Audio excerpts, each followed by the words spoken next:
বছরের ভিন্নতার ক্ষেত্রে যেটা আছে সেটা হচ্ছে আমার ক্যাম্পাস প্রশাসনে কিছু আয়োজনের ক্ষেত্রে আমার দুর্বলতা মনে হয়েছে। এই পরিবেশ পরিসরটা আসলে আওয়ামী আমলে ছাত্রলীগের ওই একাধিপত্যের সময়ই ধীরে ধীরে ভেঙে দেওয়া হয়েছে। ফিলোসফিক্যাল জায়গাগুলোতে যেখানে ঐক্য তৈরি করার বিষয় আছে সেখানে আমার কাছে মনে হয়েছে যে কিছুটা ঘাটতি আছে। অবশ্যই এটা তার গণতান্ত্রিক অধিকার হরণ করে, তার মানে চলাফেরার স্বাধীনতা থেকে শুরু করে তার সে আসলে কোথায় কোন জায়গায় সম্মতি জ্ঞাপন করবে সেই সম্পূর্ণ ব্যক্তি স্বাধীনতার ওপরে রুমিন ফারহানের সাথে যেটা হয়েছে সেটা অবশ্যই একটা অন্যায়। আচ্ছা, গত বছরেও থেকে এই বছরের ভিন্নতার ক্ষেত্রে যেটা আছে সেটা হচ্ছে আমার ক্যাম্পাস প্রশাসনে কিছু আয়োজনের ক্ষেত্রে আমার দুর্বলতা মনে হয়েছে।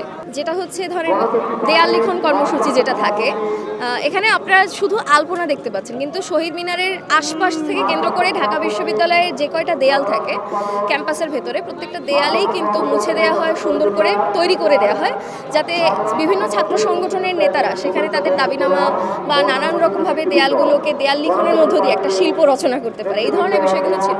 এটা কিন্তু আমরা গত বছরও আসলে এভাবে করে দেখি নাই, এই বছর আমরা দেখিও নাই, মানে এইরকম একটা বিষয় আছে।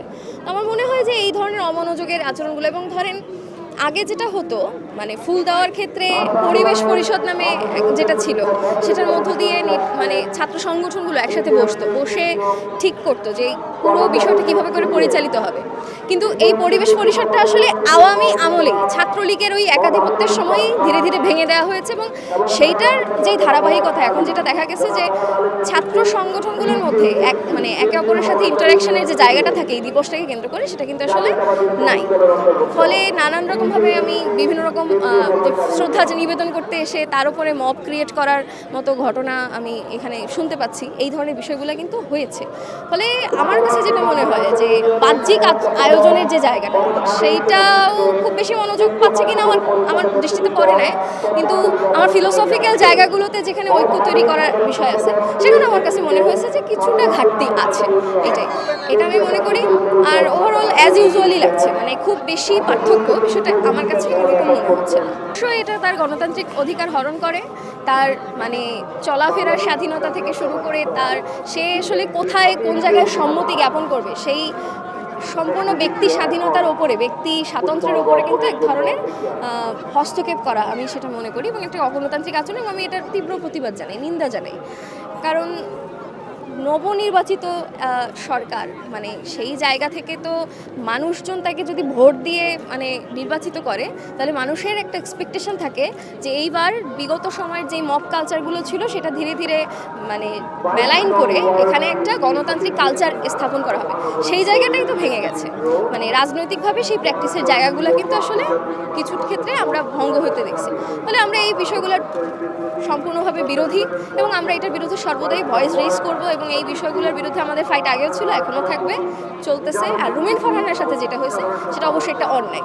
এখন ভাষা হচ্ছে এক জাতিগোষ্ঠীর প্রাণ, মানে সেই জাতিগোষ্ঠীর মিষ্টতা, শিল্প রস বা সামগ্রিক কালচারটাকে বুঝতে গেলে তার ভাষাটা দরকার।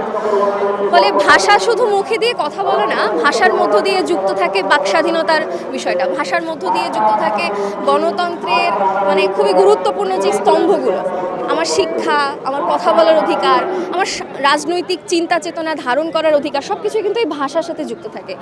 ফলে এইটা নিয়ে যখন ওই সময়ও হস্তক্ষেপ করা হয়েছিল তখনকার সেই সময় ঢাকা বিশ্ববিদ্যালয়ের ছাত্ররা কিন্তু সেটা একটা প্রতিরোধ করেছে। তো এই সময় এসে একটা আহ্বান থাকবে ঢাকা বিশ্ববিদ্যালয়ের শিক্ষার্থীদের প্রতি, বিশেষ করে যে প্রতি বছর যত কষ্টই হোক এই দিবসটাকে যেন আমরা মনে রাখি, এবং যখনই যেখানে বাক স্বাধীনতার উপরে যেভাবে করে হস্তক্ষেপ আসবে, সেটা মব সন্ত্রাসের মধ্যে হোক, সেটা সাইবার বুলিংয়ের মধ্যে হোক, সেইটার মানে ধর্মের নাম করে একজন মানুষকে বিভিন্ন ট্যাগিংয়ের দেওয়ার মধ্যে হোক, এই ধরনের যে বাক স্বাধীনতা হরণকারী প্র্যাকটিস সেটার বিরুদ্ধে সবসময়ই যেন ভয়েস রেইজটা তোলা থাকে। দেশে দেশে সবার সাথে দ্য নিউজ।